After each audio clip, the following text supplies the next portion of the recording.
નમસ્કાર મિત્રો, સર્વોપરી યુટ્યુબ ચેનલમાં ફરી એક વખત આપનું હાર્દિક સ્વાગત છે. હવે આપણે આની પહેલાંના વિડીયોની અંદર આપણે જોયેલું હતું કે સમાસના મુખ્ય 4 પ્રકાર છે, એની વ્યાખ્યા, એની સમજૂતી અને ત્યાર પછી એના જે પ્રકાર છે, મુખ્ય 4 પ્રકારની અંદર એના કયા પ્રકાર આવે છે, એમાંથી જે દ્વંદ્વ સમાસ જે પ્રથમ પ્રકાર છે એમાં એના 3 એટલે કે ઇતરેતર, સમાહાર અને એક્સેસ, આ જે 3 પ્રકાર છે એ 3 પ્રકારમાંથી આપણે ઇતરેતરનો મહાવરો કરેલો હતો. ફરીથી એક વખત તમને સમજાવી દઉં છું. જ્યારે ઇતરેતર હોય ત્યારે જે સંસ્કૃત શબ્દ એટલે કે 2 શબ્દ સાથે અથવા 3 શબ્દ સાથે જોડાયેલા હોય ત્યારે જો 2 શબ્દ હોય ને બીજા પદ એટલે અંતનું પદ એમાં ઔ પ્રત્યય લાગેલો હોય અથવા તો છેલ્લા અક્ષર ઉપર એક માત્રા લાગેલો હોય અથવા તો 2 થી વધારે પદ હોય તો એમાં કાનો માત્ર અને વિસર્ગ લાગેલો હોય અથવા તો છેલ્લા પદને આની પ્રત્યય લાગેલો હોય, આ 4 બાબત જો જોવા મળતી હોય તો આપણે ઇતરેતર દ્વંદ્વ સમાસ છે એમ ઓળખાવી શકીએ છીએ. હવે આપણે બીજો પ્રકાર જોવાનો છે દ્વંદ્વ સમાસની અંદર કે જે સમાહાર. જો કે પરીક્ષાની અંદર તો હું માનું છું કે એકમાં જ પૂછાઈ શકે છે, પછી સમાહાર હોય, એક્સેસ હોય કે ઇતરેતર હોય, તમારે દ્વંદ્વ જ પૂછાય. પણ કદાચ એ પ્રમાણે પૂછાય કોઈ પણ બાબતમાં આપણને ખબર હોવી જોઈએ કે આ ઇતરેતર છે, સમાહાર છે, એક્સેસ છે, એટલા માટે આપણે 3નો અલગ અભ્યાસ કરીશું. હવે સમાહાર જોઈએ, જે બીજો પ્રકાર છે તે તો સમાહાર દ્વંદ્વ.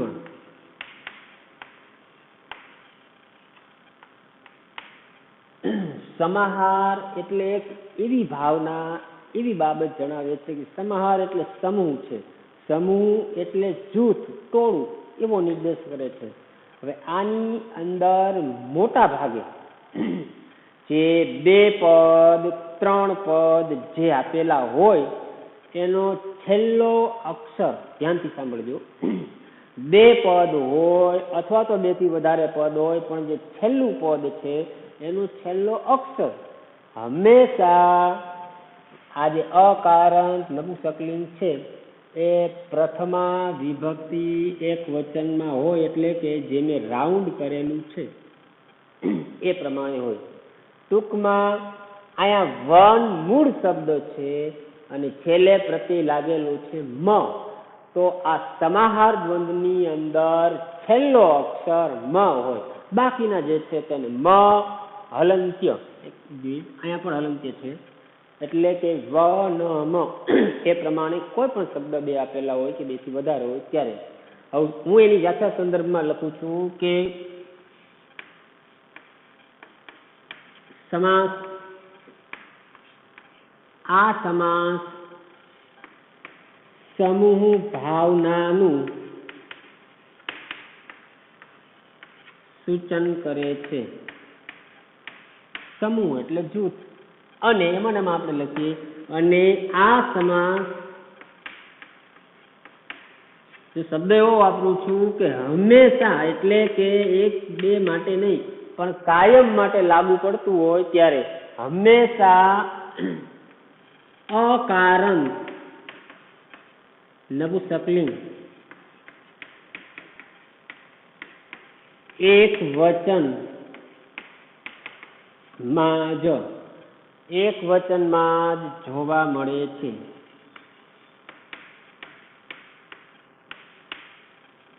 અકારંત નપુંસકલિંગ એક વચનમાં જોવા મળે છે એટલે કે વનમ. ટૂંકમાં કેવું હોય તો કહી શકીએ છેલ્લે મ હલંત્ય આવે છે. તો વળી પ્રશ્ન એ પણ થાય કે એવા શબ્દો ક્યાં હશે, એવા શબ્દો આપણે કેવી રીતના મૂકી શકીએ, મ હલંત્ય કેવી રીતના મૂકી શકીએ, એના માટે અમુક આમાં નિશ્ચિંતતા છે, એટલે કે ચોક્કસતા છે કે મોટા ભાગે આવા શબ્દો આવે. આવા શબ્દો આવે પણ એ કેવા શબ્દો છે તો હું અહીં લખું છું, જેમ કે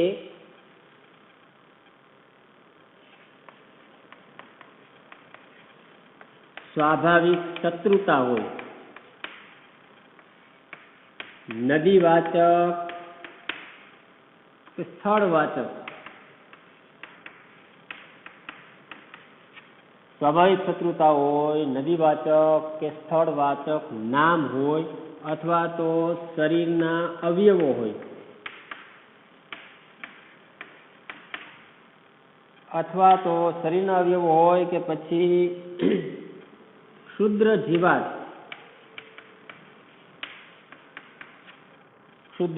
એટલે કે સ્વાભાવિક શત્રુતા હોય, નદીવાચક, સ્થળવાચક, શરીરના અવયવો કે ક્ષુદ્ર જીવાત હોય. અને ક્યારેક એવું પણ બની શકે છે કે આ શબ્દ સિવાય પણ ક્યારેક હોઈ શકે છે.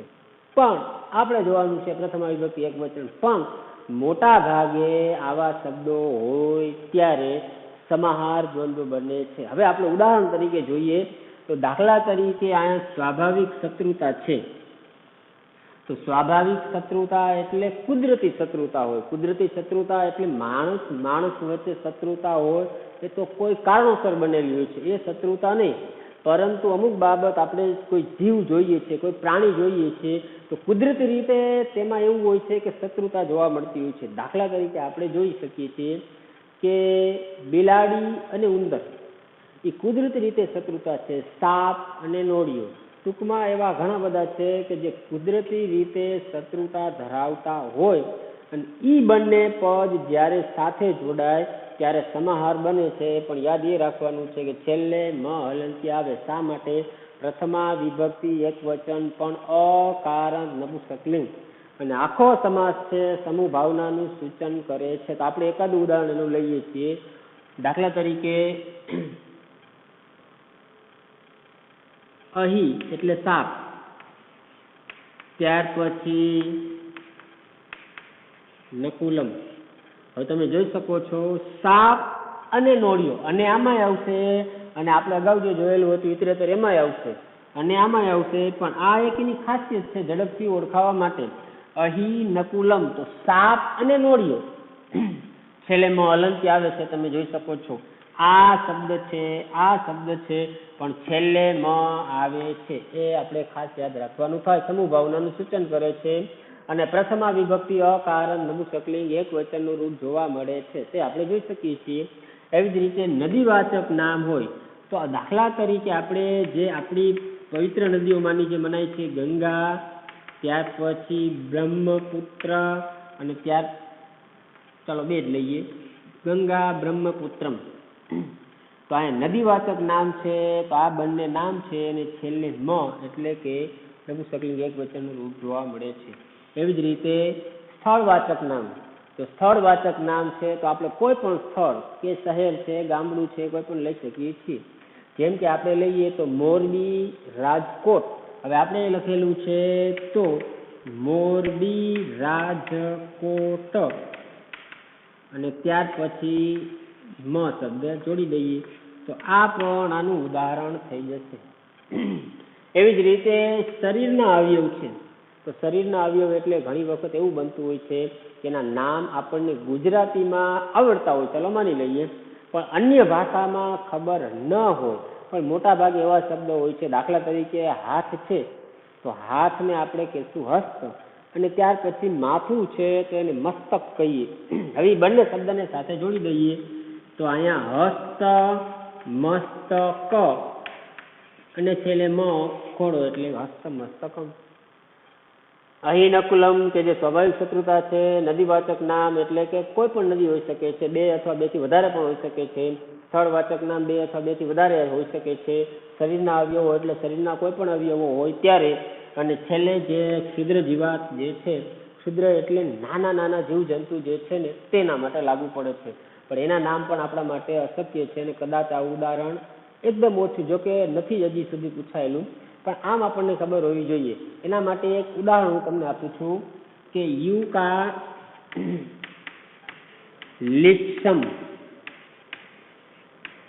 એટલે કે આને જૂ અને આને લીપ, જે મસ્તક ઉપર આપણે જે થતું હોય છે, એક પ્રકારનો જીવ છે, પણ એક નાનો જીવ છે. તો યુકા લિપ્સમ જે ક્ષુદ્ર જીવાત છે એના સંદર્ભમાં આપણે આ અર્થ કરવાનો છે. પણ આ કદાચ નામ ન પણ આવડે, ઘણી વખત બને એવું કે અન્ય ભાષાની અંદર એનો અર્થ ન ખબર હોય, પણ એક બાબત તો આપણને ક્લિયર થાય છે કે સમૂહ ભાવનાનું સૂચન કરે છે, અને મ એટલે કે પ્રથમા વિભક્તિ એક વચન જે છે તે આપણે દરેક શબ્દના અંતમાં જોઈ શકીએ છીએ. જો ઇતરેતર હોય તો અને અથવા કે એ તો આવે જ છે. જો સમાહાર હોય તો અને અથવા કે તો આવે જ છે. પણ જોવાનું એ છે કે ઇતરેતરની અંદર આપણે જે 4 બાબત કીધેલી હતી કે આવું પ્રત્યય લાગુ પડતો હોય અથવા તો એક માત્રા લાગુ પડતો હોય, કાનો માત્ર ને વિસર્ગ હોય, છેલ્લે આની પ્રત્યય હોય, મોટા ભાગે આવા પ્રત્યય જોવા મળે છે. એના સિવાય કોઈ હોય તો તમને પ્રશ્ન થાય કે આના સંદર્ભમાં આ જવાબ કેમ નથી આવતો. એના સિવાય હોય તો એ જ પ્રમાણે સ્વાભાવિક શત્રુતા હોય, નદીવાચક, સ્થળવાચક કે શરીરના અવયવો હોય કે પછી ક્ષુદ્ર જીવાત હોય અને છેલ્લે ન હલંત્ય હોય તો સમાહાર દ્વંદ્વ થાય. આટલી બાબત આપણે યાદ રાખવાની થાય. કેવા છે બંને દ્વંદ્વ, પણ જો પ્રકારની અંદર આવે તો આટલી બાબત યાદ રાખવાની થાય. ત્યાર પછીનો જે ત્રીજો પ્રકાર છે, એટલે કે જે કેટલાય એવું માને છે કે આ પ્રકાર છે નહીં, એટલે કે આની કોઈ ગણતરી કરતું નથી. આ સમાસ છે, આમ જોવા જઈએ તો 2 જ પ્રકાર છે, એટલે દ્વંદ્વ સમાસના 2 પ્રકાર છે, પણ આપણે 3 લખેલા છે. એક શેષ છે એને પ્રકાર નથી ગણતા, પણ આપણે એનો અભ્યાસ કરવાનો છે. ટૂંકમાં જેવું નામ છે એવા દરેકના ગુણ છે. ઇતરેતરમાં આપણે જો ઇતર, ઇતર સમાહાર એટલે જૂથ દર્શાવે છે. એક શેષ એટલે કે એક વધે છે, શેષ એટલે વધવું, તો એક વધે છે. હવે એવો શબ્દ કેવી રીતના હોઈ શકે છે? તો અગાઉ પણ મેં તમને કીધેલું હતું, જ્યારે સમાસ આપણે ઓળખાવવાનો થાય ત્યારે ઓછામાં ઓછા 2 પદ હોવા જોઈએ. 2 પદ ન હોય એટલે કે એક હોય તો સમાસ થાય નહીં. પણ આમાં એવું જ જણાય છે, શબ્દ એક જ છે, પણ જો વિગ્રહ કરવામાં આવે, વિગ્રહ જો કે તમારે નથી કરવાનો એટલે એના વિશે આપણે કોઈ વાતચીત કરેલી જ નથી. જો વિગ્રહ કરવામાં આવે તો તમને 2 અથવા તો 2 થી વધારે જે પદ છે એ તમને જણાય છે. પણ વિગ્રહ ન કરવામાં આવે, પરીક્ષાની અંદર તમને પૂછાય, તમે કોઈ જગ્યાએ વાંચન કરતા હોય એમાં તમને એક જ શબ્દ જોવા મળે છે, ને એ જે એક શબ્દ છે એ એક શેષ બને છે. પણ કેવી રીતના? તો 2 પદ આપેલા હોય, એમાં એક પદ પુલ્લિંગ વાચક હોય, બીજું પદ સ્ત્રીલિંગ વાચક હોય. એક પુલ્લિંગ વાચક છે અને એક સ્ત્રીલિંગ વાચક છે. હવે એમાંથી સ્ત્રીલિંગ વાચક પદ લોપ થઈ ગયું છે, અદ્રશ્ય થઈ ગયું છે, અથવા તો એમાંથી નીકળી ગયું છે. માત્ર એક જ પદ જોવા મળે છે અને એ પદ પુલ્લિંગ વાચક હોય. પુલ્લિંગ વાચક હોય અને મોટા ભાગે, ધ્યાન રાખજો, પુલ્લિંગ વાચક પદ હોય અને મોટા ભાગે પ્રથમા વિભક્તિ દ્વિવચન એટલે કે અકારણ પુલ્લિંગ પ્રથમા વિભક્તિ દ્વિવચનમાં જોવા મળે છે. જેમ કે આપણે સમજૂતી અને ત્યાર પછી ઉદાહરણ જોઈએ તો આ સમાસમાં 2 પદ હોય છે, પરંતુ તેમાંથી સ્ત્રીલિંગ વાચક પદ નો લોપ થયેલો હોય છે. સ્ત્રીલિંગ વાચક પદનો લોપ થયેલો હોય છે અને જે પુલ્લિંગ વાચક પદ છે તે મોટા ભાગે લખીએ, તે મોટા ભાગે અકારણ પુલ્લિંગમાં જ અકારણ પુલ્લિંગમાં જોવા મળે છે. ફરીથી આ કોઈ વ્યાખ્યા હું મારી રીતે લખું છું જેથી કરીને સરળતાથી તમને સમજાય છે, મારી ભાષામાં લખેલી છે. આ સમાસમાં 2 પદ હોય છે. જોકે સમાસની અંદર ઓછામાં ઓછા 2 પદ હોવા જરૂરી છે, પરંતુ 2 પદ હોય છે, પરંતુ તેમાંથી સ્ત્રીલિંગ વાચક પદનો લોપ થઈ ગયેલો છે. એટલે કે પરીક્ષામાં તમને જે ઉદાહરણ આવે છે એમાં જ હોતું નથી, માત્ર પુલ્લિંગ વાચક હોય છે, થયેલો હોય છે. અને જે પુલ્લિંગ વાચક પદ છે જે તમને પરીક્ષાની અંદર પૂછાયેલું હોય એમાં મોટા ભાગે અકારણ પુલ્લિંગ દ્વિવચન, દ્વિવચન દ્વિવચનમાં જોવા મળે છે. દ્વિવચનમાં જોવા મળે છે એટલે કે રામઃ રામૌ, ટૂંકમાં ઔ પ્રત્યય આવે એટલે કે મોટા ભાગે, એવું હોતું નથી કે એ જ આવે છે, મોટા ભાગે એવા શબ્દો હોય છે. આપણે ઉદાહરણ તરીકે જોઈએ, દાખલા તરીકે આપણે એમ કહીએ, ગુજરાતીમાં જોઈએ તો માતા અને પિતા. હવે જે માતા અને પિતા છે તો વચ્ચે અને પ્રત્યય આવેલો છે એટલે આપણે કહી શકીએ છીએ કે ઉદાહરણ દ્વંદ્વ સમાસનું છે. પછી ભલે એક્સેસ છે, ઇટરેટર છે કે ટૂંકમાં જે બનતું હોય તે, પણ આપણે એને ઓળખાવી શકીએ છીએ કે દ્વંદ્વ છે. હવે આપણે એ જ ઉદાહરણ લેવું છે અને એ ઉદાહરણ એવી રીતના લેવાનું છે કે જેથી કરીને આપણે એક શેષનો સમાવેશ કરી શકીએ. હવે એક શેષનો સમાવેશ કરવા માટે જે બે પદ આપેલા છે એમાં સ્ત્રીલિંગવાચક પદ તો નીકળી જાય, જો વિગ્રહ કરો તો જ જોવા મળે છે. બાકી જે શબ્દ તમને આપવામાં આવેલો છે પુલ્લિંગવાચક જ હશે. હવે માતા પિતા છે, હવે એમાં આપણે જોવા જઈએ, ઉદાહરણ તરીકે હું ત્યાં લખું છું કે પિતર, પિતર એટલે પિતા. હવે એમાં આપણે જોવાનું છે કે અકારણ પુલ્લિંગ દ્વિવચનમાં જોવા મળે છે. અહીં અંડરલાઈન એટલા માટે કરી છે તો અગાઉ આપણે જે રામકારણ પુલ્લિંગ જોયેલું હતું તેમાંથી તમે જોઈ અને પહેલી વિભક્તિ દ્વિવચન એટલે મૂળ શબ્દ રામ એને ઔ પ્રત્યય લાગેલો છે તો ઔ પ્રત્યય આપણે લગાડી દઈએ અહીંયા પિતરૌ. તો હવે અહીંયા પિતર પુલ્લિંગ શબ્દ છે, ઔ પ્રત્યય લાગેલો છે, શબ્દ એક છે, પણ એની અંદર જો વિગ્રહ કરવામાં આવે તો એની અંદર બે શબ્દ રહેલા છે અને બે શબ્દ એટલે કે સ્ત્રીલિંગવાચક શબ્દ છે અને એ સ્ત્રીલિંગવાચક શબ્દનો લોપ થઈ ગયેલો જોવા મળે છે. એટલે કે પિતરૌ શબ્દ છે એનો વિગ્રહ કરો એટલે માતા અને પિતા, એનું ગુજરાતી કરો. કોઈ પણ જગ્યાએ આ શબ્દ આપેલો હોય સંસ્કૃતની અંદર, તમે એનું ગુજરાતી કરો તો પિતરૌ એટલે માતા અને પિતા એવો અર્થ થાય. આપણને એક જ શબ્દ જોવા મળે છે એટલે નામ એનું છે એક છે. કદાચ એવું હોઈ શકે છે. બીજું ઉદાહરણ લઈએ તો હંસૌ. હવે તમે જોઈ શકો છો હંસ ચ હંસી એવો અર્થ આપણે લઈ શકીએ છીએ. પુત્રૌ, પુત્ર ચ પુત્રી. ઉદાહરણ તરીકે લખીએ ત્રીજું, પુત્રૌ શબ્દ છે તો પુત્રૌ, પુત્ર ચ પુત્રી.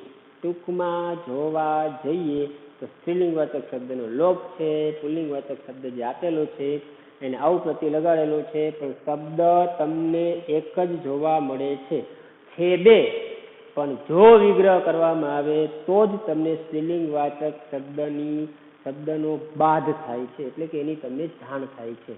પણ અહીંયા આપણે લખેલું છે કે મોટા ભાગે, એટલે મોટા ભાગે એટલે ત્રણ ઉદાહરણ આપણે જે જોયા એમાં મોટા ભાગે આ છે. પણ કદાચ એવું પણ બની શકે છે કે આવું પ્રત્યય નથી આવતું. તો જેમ કે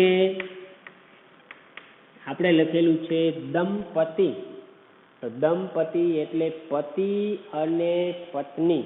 તો અહીંયા તમે જોઈ શકો છો દંપતિ, પતિ એટલે પુલ્લિંગવાચક નામ આપેલું છે, સ્ત્રીલિંગવાચક શબ્દ તમને ક્યાંય જોવા મળતો નથી. પણ હા, જો વિગ્રહ કરવામાં આવે તો તમને એ બાબત જણાય આવે છે. એટલે કે પત્ની એ અર્થ પણ આપણને જોવા મળે છે, માત્ર પતિ નહીં, બંને શબ્દ જોવા મળે છે. એટલે અહીંયા મોટા ભાગે આવું પ્રત્યય છે, આપણે એવું લખેલું છે, પણ અહીંયા દંપતિ એ પ્રત્યય ટૂંકમાં ઔ પ્રત્યય જોવા મળતો નથી. તો આવા ઉદાહરણો આપવામાં આવેલા હોય તો આપણે એને એક શેષ તરીકે ઓળખાવી શકીએ છીએ. ખાસ બાબત યાદ રાખવાની છે.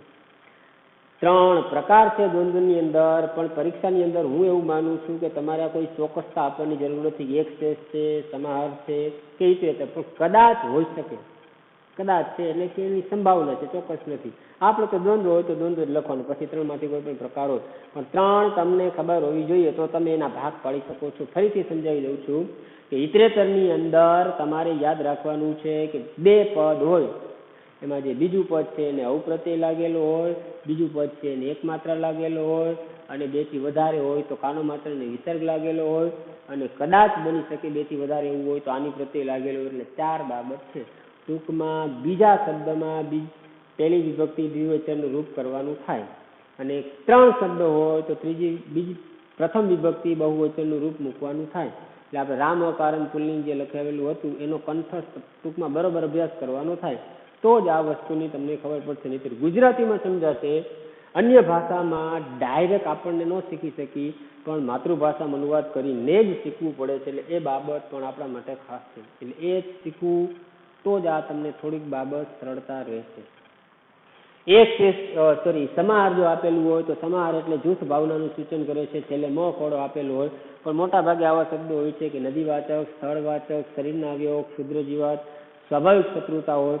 તો આ બધી બાબત છે એ સમાહાર દ્વંદ્વની અંદર જોવા મળે છે. એક શેષની અંદર શબ્દ એક જ હોય છે, પણ એ શબ્દના સંદર્ભમાં પુલ્લિંગવાચક શબ્દ હોય છે, સ્ત્રીલિંગવાચક શબ્દ હોતો નથી. પણ જો વિગ્રહ કરવામાં આવે તો એનો આપણને મુહાવરો થાય છે અને એની જાણ થાય છે, પણ આપણે ક્યાંય વિગ્રહ પૂછાતો નથી. આપણે જે શબ્દ આપેલો છે એ માત્ર સમાસ ઓળખાવાનો છે, બીજો કોઈ આપણે એનો વિગ્રહ કરવાનો થતો નથી. તો આ ત્રણ બાબત છે એ આપણે ખાસ યાદ રાખવાની છે.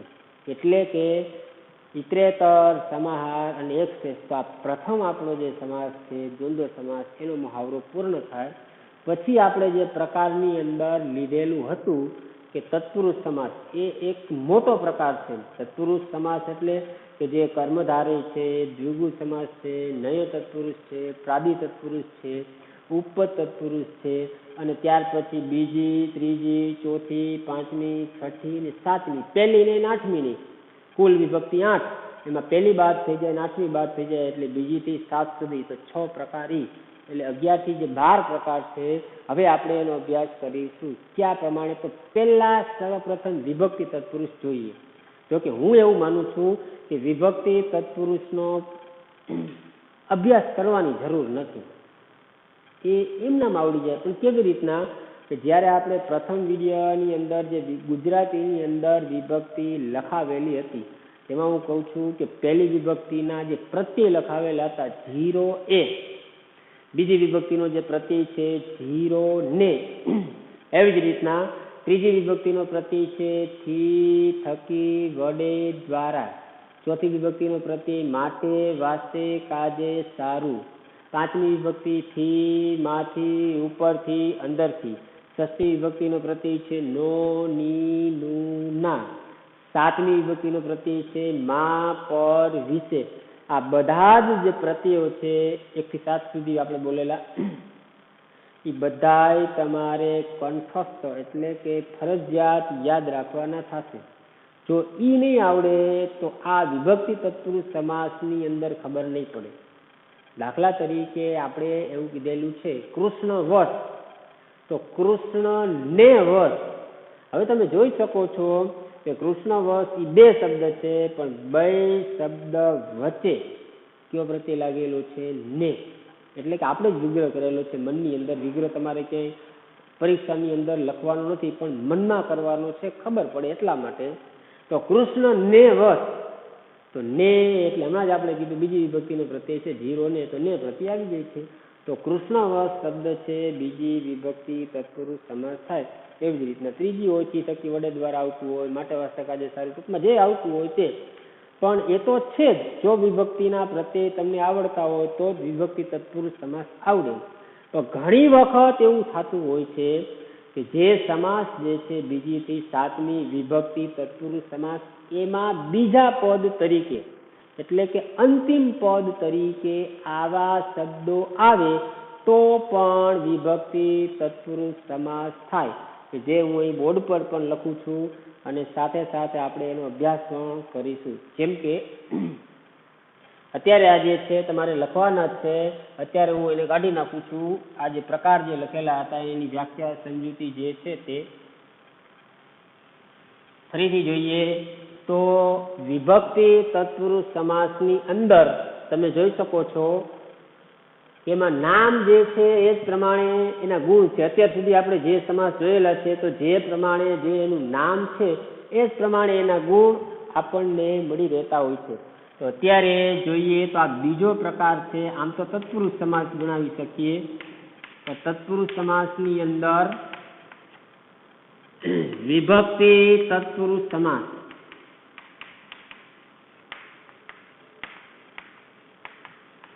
તો વિભક્તિ તત્પુરુષ સમાસ જે છે, હવે એમાં હમણાં જ આપણે વાત કરી કે વિભક્તિ એટલે બીજીથી સાતમી વિભક્તિ સુધીના જે સમાસ છે તે. હવે આની આપણે વ્યાખ્યા લખવાની, સમજૂતી લખવાની જરૂર નથી, કહી દઉં એટલે ખબર પડી જશે કે જે બે પદ આપેલા હોય અથવા બેથી વધારે પદ એ વિભક્તિના સંબંધથી જ્યારે જોડાય, જે નવો સમાસિક પદ કે જે નવું પદ ઉત્પન્ન થાય એને આપણે વિભક્તિ તત્પુરુષ સમાસ તરીકે ઓળખાવી શકીએ છીએ.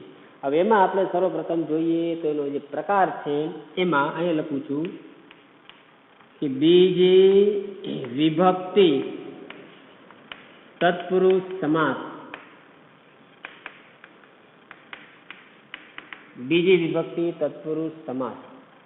હવે બે પદ આપેલા હોય, હવે બે પદમાં પ્રથમ પદ પછી જે બીજું પદ આવતું હોય છે તો પ્રથમ પદને જો બીજી વિભક્તિનો પ્રત્યય લાગેલો હોય એટલે કે ને પ્રત્યય, એના પછી જે પદ આવતું હોય તે પહેલો જે શબ્દ છે એને બીજી વિભક્તિનો પ્રત્યય લાગેલો હોય તો બીજી વિભક્તિ તત્પુરુષ સમાસ બને છે. જેમ કે લખું છું અહીં કે જ્યારે પ્રથમ શબ્દના અંતે બીજી વિભક્તિનો પ્રત્યય એટલે કે ને પ્રત્યય લાગેલો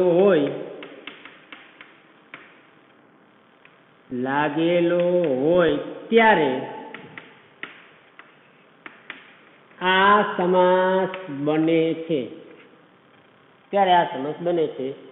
જ્યારે બે શબ્દ હોય ને એમાં બે શબ્દમાં જે પહેલો શબ્દ છે એના પછી એટલે કે ને પ્રત્યય લાગેલો હોય તો આપણે કહી શકીએ છીએ બીજી વિભક્તિ. ને પ્રત્યય લાગેલો હોય એટલે કે પરીક્ષાની અંદર લાગેલો નહીં, આપણે લગાડવાનું છે, પણ ને પ્રત્યય જો હોય તો કદાચ બની શકે એવું કે આવા શબ્દો નથી, અમુકનું ગુજરાતી નથી ખબર પડતી તો આપણને તકલીફ પડતી હોય છે. પણ સમાસમાં જેટલા ઉદાહરણો કે જે પરીક્ષાની અંદર પૂછાય છે એ ધોરણ 10 સંસ્કૃતની જે પાઠ્યપુસ્તક છે એમાંથી જ પૂછાશે. એટલે આપણા માટે એક મોટો ફાયદો કહેવાય કે એનું ગુજરાતી તમને આવડી જાય. સંસ્કૃત શબ્દ જે આપેલો હોય અને આપણે અભ્યાસ કરેલો હોય પાઠ કાવ્યનો જે કાંઈ છે તે એમાંથી જે સમાસ પૂછાયેલા હોય એટલે એ સરળતાથી ભાષાંતર સમજાઈ જાય, જેથી કરીને આપણે જવાબ એને યોગ્ય લખી શકીએ. તો અહીંયા ને પ્રત્યય લાગેલો એટલે કે ને પ્રત્યય આપણે વિગ્રહ કરતી વખતે હોવો જોઈએ. એવું પણ બની શકે છે ક્યારેક બીજા પદ તરીકે, એટલે કે બે પદ આપેલા હોય એમાં બીજા પદ તરીકે શ્રીત, અતીત, પતિત, ગત, પ્રાપ્ત, આપન્ન જેવા શબ્દો હોય તો પણ આ સમાસ બને છે, એટલે કે બીજી વિભક્તિ તત્પુરુષ સમાસ. આ બે બાબત યાદ રાખવાની છે. ફરીથી કે જો પ્રથમ શબ્દ છે, બે શબ્દ તમને આપેલા હશે, પ્રથમ શબ્દમાં ને પ્રત્યય લાગેલો નહીં હોય પણ ને પ્રત્યય આપણે કરી, હમણાં જ આપણે કહીએ કે કૃષ્ણવશ, તો કૃષ્ણવશ એ પરીક્ષામાં આપેલું હોય પણ તમે જ્યારે વિગ્રહ કરો મનની અંદર લખવાનો ક્યાંય નથી, તો કૃષ્ણ ને વશ, તો ને પ્રત્યે આપણને જોવા મળે છે, તો એ હંમેશા બીજી વિભક્તિ તત્પુરુષ સમાસ હોય. એવી જ રીતના કદાચ એવું પણ બની શકે છે કે જે બીજું પદ છે એની અંદર આ શ્રીત આ શબ્દ બીજા પદ તરીકે, અથવા તો અતીત, પતિત, ગત, પ્રાપ્ત, આપન, જો આવા શબ્દો આપવામાં આવેલા હોય તો પણ આપણે એને આ પ્રમાણે ઓળખાવી શકીએ છીએ, એટલે કે બીજી વિભક્તિ તત્પુરુષ સમાસ છે. આપણે ઉદાહરણ તરીકે જોઈએ તો અહીંયા આપણે પહેલા આનું ઉદાહરણ જોઈએ તો આપણે એક શબ્દ લીધો કૃષ્ણ, શ્રીત.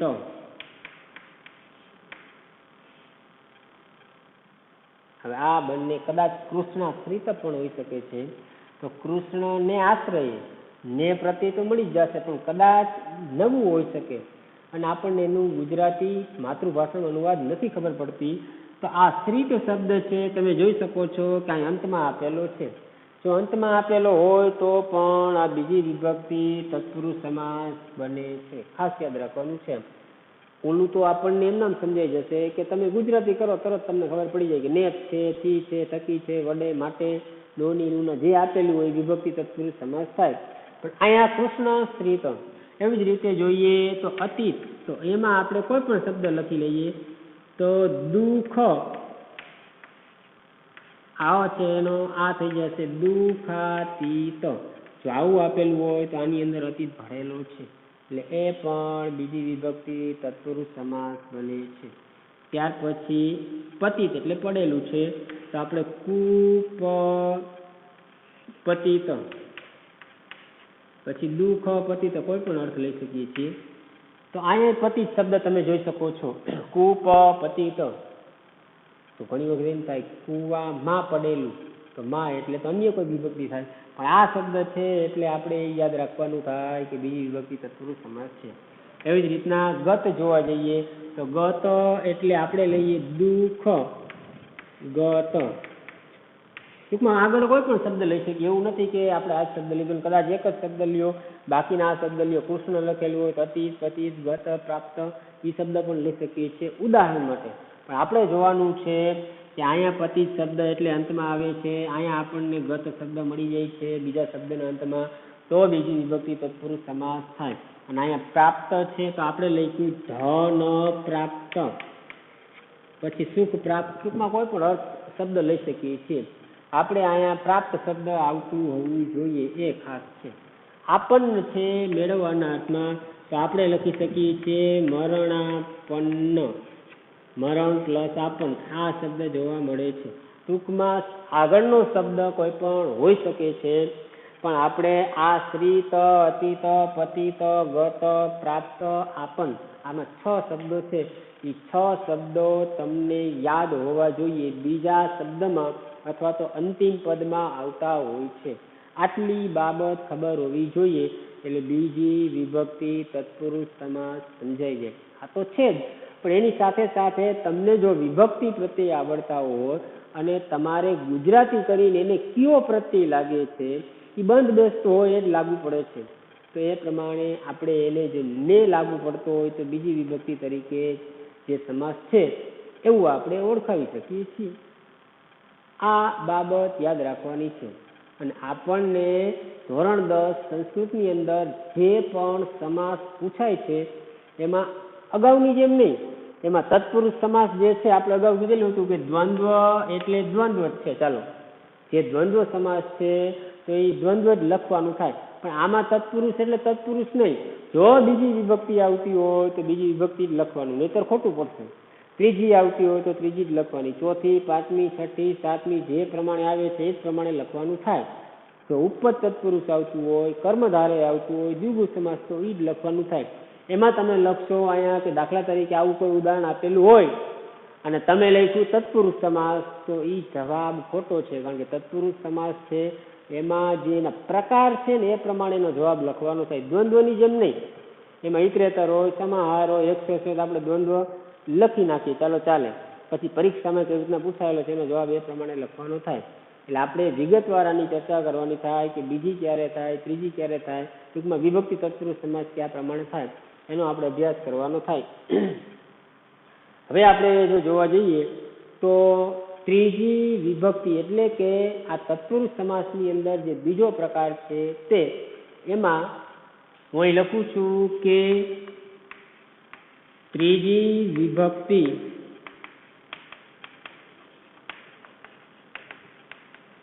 તત્પુરુષ સમાસ. ત્રીજી વિભક્તિ તત્પુરુષ સમાસ. હવે તમે જોઈ શકો છો ઉપરનું જે બીજી વિભક્તિ તત્પુરુષ સમાસ જોયું તેમાં તમને એટલો આઈડિયા તો આવી ગયો હશે, ખબર પડી ગઈ હશે કે ત્રીજી વિભક્તિ એટલે કે થી, થકી, વડે, દ્વારા આવા પ્રત્યયો જો પ્રથમ શબ્દ પછી આપવામાં આવેલા એટલે પરીક્ષાની અંદર નહીં હોય. આપણે ભલે લખેલું છે કે પ્રત્યય લાગેલા હોય, લાગેલા નહીં હોય, આપણે લગાડવાના છે. ટૂંકમાં કોઈ પણ બે શબ્દ આપેલા હોય તેમાં પ્રથમ શબ્દ પછી એટલે કે પ્રથમ શબ્દ પછી થી, થકી, વડે, દ્વારા પ્રત્યય જો લાગુ પડતા હોય તો આપણે એને કહી શકીએ છીએ કે આ ત્રીજી વિભક્તિનો પ્રત્યય છે, એટલે કે ત્રીજી વિભક્તિ તત્પુરુષ સમાસ થાય. વિદ્યાહીન લખ્યું હોય તો વિદ્યાથી હીન, વિદ્યાથી હીન, થી એટલે ત્રીજી વિભક્તિનું છે. પણ એમાંય આ જ પ્રમાણે છે. જો ગુજરાતીમાં તમે શબ્દ પ્રત્યય યાદ રાખશો તો સરળતાથી સમજાઈ જાય. શા માટે સરળતાથી? નવા શબ્દ નથી આવતા એટલા માટે. ટેક્સ્ટ બુકની અંદર જેટલા ઉદાહરણો છે એમાંથી જ પૂછાવાનું છે. તો એમાંથી જ પૂછાય એટલે એ તો પાઠ કાવ્યના સંદર્ભમાં જ હોય છે. તો એનું ગુજરાતી તમને આવડી જાય. પણ કદાચ બને એવું કે એના સિવાય શબ્દ એવો હોય આગળનો, પણ પાછળનો જે શબ્દ જે આપણે અંડરલાઈન કરેલા છે એવા શબ્દ અલગ હોય, એટલે કે હું એમને લખાવું છું એવા શબ્દો આપવામાં આવેલા હોય, તો સ્વાભાવિક છે કે એ ત્રીજી વિભક્તિ તત્પુરુષ સમાસ થાય. ભલે ટેક્સ્ટ બુકની અંદર ન આવતા હોય એવું પણ બની શકે છે. તો એની વ્યાખ્યામાં આપણે લખીએ તો નીચે લખું છું કે જ્યારે પ્રથમ શબ્દના અંતમાં થી, થકી, વડે, દ્વારા, એટલે કે આ જે ચાર શબ્દ છે, ચાર પ્રત્યય છે, ત્રીજી વિભક્તિના છે. થી, થકી, વડે, દ્વારા લગાડવામાં આવે ત્યારે આ સમાસ બને છે. અથવા એવું પણ બની શકે છે કે ક્યારેક, એટલે કે આપણે બીજો મુદ્દો લઈએ તો ક્યારેક એવું પણ બને છે કે આ શબ્દ છે હીન, વિહીન, ઉન્મત્ત, આવીશ, ત્યાર પછી દત્ત, પૂર્વ, રહિત અને રચિત જેવા શબ્દો બીજા પદ તરીકે આવે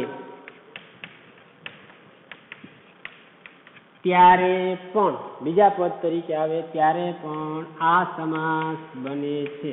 ખાસ યાદ રાખવાનું છે. પ્રથમ તો થી, થકી, વડે, દ્વારા આ જોવાનું છે.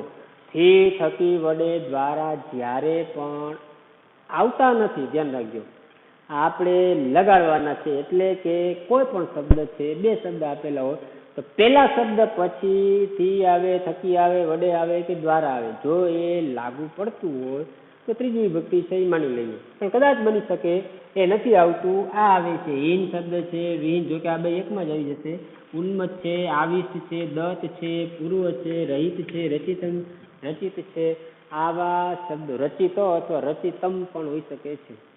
તો આવા શબ્દો જ્યારે આપવામાં આવેલા હોય બીજા શબ્દમાં, ત્યારે આપણે એને ત્રીજી વિભક્તિ તત્પુરુષ સમાસ કહીએ છીએ.